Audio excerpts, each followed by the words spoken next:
Everyone in the AI world is trying to pick the winner.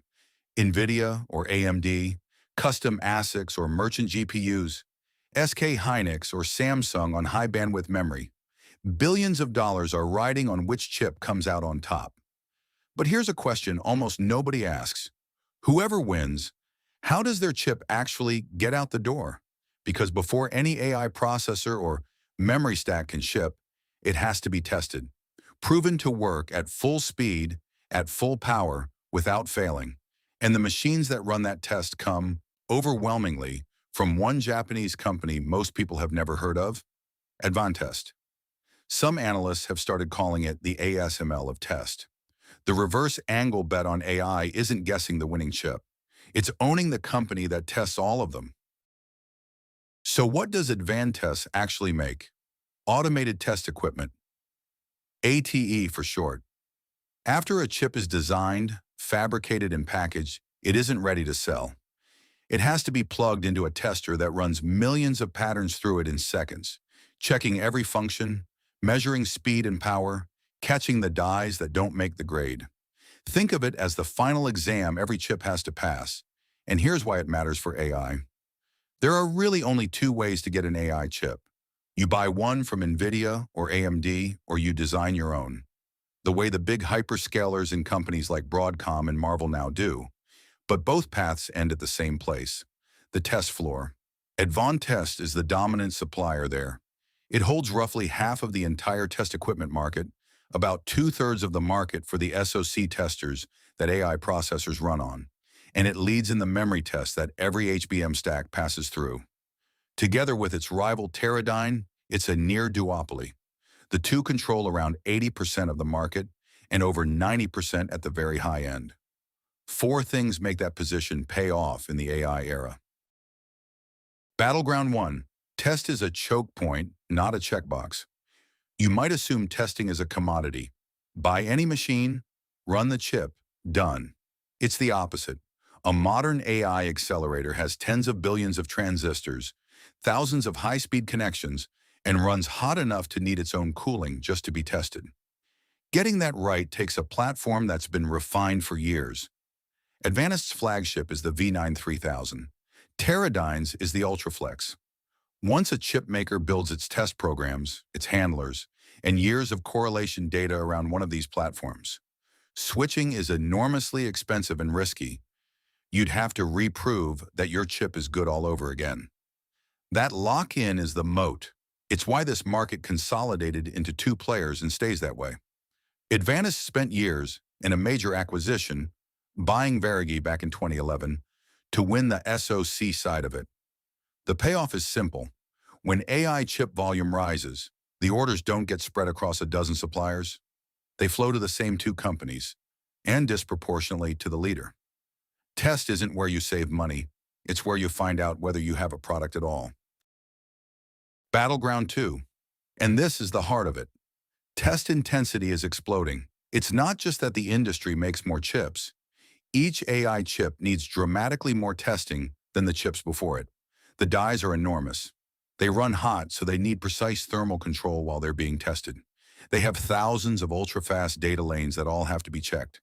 And because data centers can't tolerate failures, more of these chips go through burn-in, deliberately stressing them at high temperature and voltage to weed out the weak ones before they ship. High bandwidth memory makes it heavier still. An HBM stack has to be tested layer by layer. The result is a concept the industry now calls test intensity. You need more testers to ship the same number of chips. HBM4 and the next wave of GPUs crank it up again. Advantest's Che-1000 class handlers are effectively mandatory on HBM4 lines at SK Hynix and Samsung. And it's rolled out new systems, like the HA-1200 handler and an ultra-high-speed memory tester for the latest DRAM. Demand is so strong that lead times now run beyond 6 months, and the company is expanding capacity through 2026 just to catch up. Battleground 3. What all of this does to the money. In its fiscal year that ended in March 2026, Advantest did something remarkable. Revenue hit a record, about 1.1 trillion yen, roughly $7 billion, up around 45% in a single year. But look at profit. Operating income nearly doubled to just under 500 billion yen. That's an operating margin near 44%. Software-grade profitability from a company that ships heavy industrial machines. This is the picks and shovels payoff in its purest form. Advantest doesn't have to bet on which AI chip wins. It taxes all of them. Every accelerator, every memory stack, from every vendor, crosses a test floor. And a large share of those testers say Advantest on the side.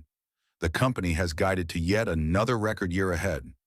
Revenue around $9 billion, up roughly a quarter again. The market has noticed. The stock has more than tripled over the past year and trades near all-time highs. In a gold rush, the steadiest money has always been in selling the shovels. Right now, Advantest is selling an awful lot of shovels. Battleground 4. The catch. Because this is not a free lunch, and Advantest is not ASML. First, it's a duopoly, not a monopoly. Teradyne holds about 30% of the market. It's strong exactly where Advantest is strongest, in SoC test, and the two trade share back and forth year to year.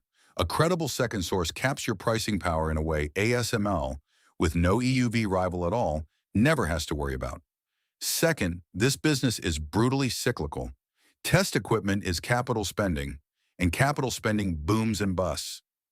As recently as 2023, the whole sector was in a slump. That dazzling 45% growth is already guided to slow to the mid-20s, and margins look like they're plateauing at a high level. Third, customer concentration.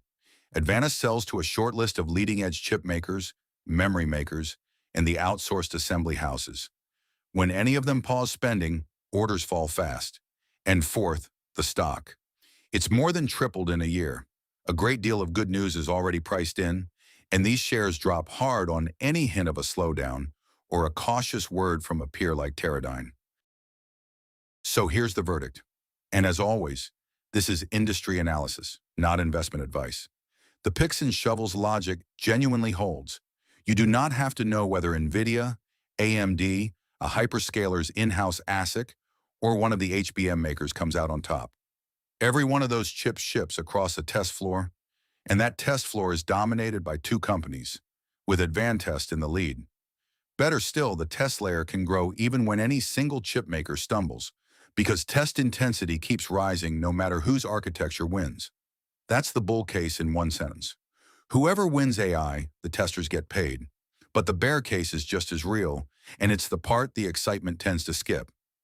This is a cyclical, two-player business, exposed to a handful of customers and to the yen, trading at a rich valuation after an enormous run. Both things are true at once. The honest takeaway isn't a price target.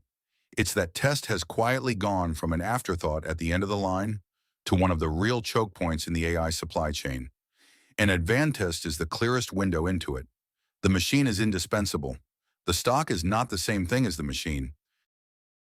If you want the actual semiconductor industry view, the upstream choke points that decide who really profits from AI, long after the headlines have moved on, subscribe and stay with us.